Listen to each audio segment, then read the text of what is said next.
วัสดีครับตอนนี้อยู่กับผมเนปจูนยูทูบเบอร์ตอนนี้เป็นวันที่อากาศดีมากเลย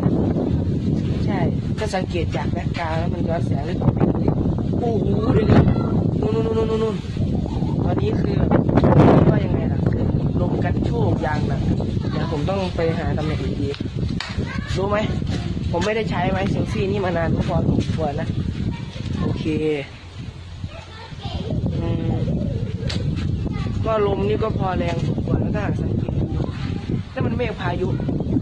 ถ้าฟ้าผ่าใส่โทรศัพท์ผมเนี่ยผมจะร้องไห้ไม่ผมก็เจ็บไปด้วยโอ้โหดูนู่นดิเดี๋ยวจะซูม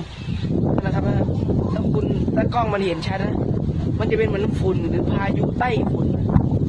พายุฝุ่นชัดๆเลยส่วนหน้าบนนั้นก็จะเป็นเมฆส่วนนี้ก็จะเป็นใช่มันคือฝุ่นแต่เมื่อคุณหันมาดูทางด้านนี้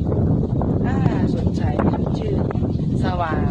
งมากจนแบบไม่น่ากังวลแต่พอคุณหันกลับไปอีกด้านหนึ่ง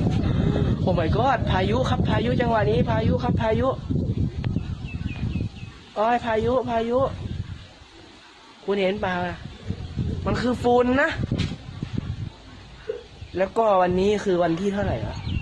วันนี้วันที่20นะครับ20 มีนาคม20แล้วเหรอเร็วดีโอ้โหหวังว่ากล้องคงจะถ่ายทันนะเมื่อกี้อ่ะแต่ถ้าหากถ่ายทันเดี๋ยวไปดูสโลว์โมชั่นดีกว่าโอเคแต่ผมว่าผมไม่อยากเสียแล้วถ้างั้นก็แค่นี้แหละไปแล้ว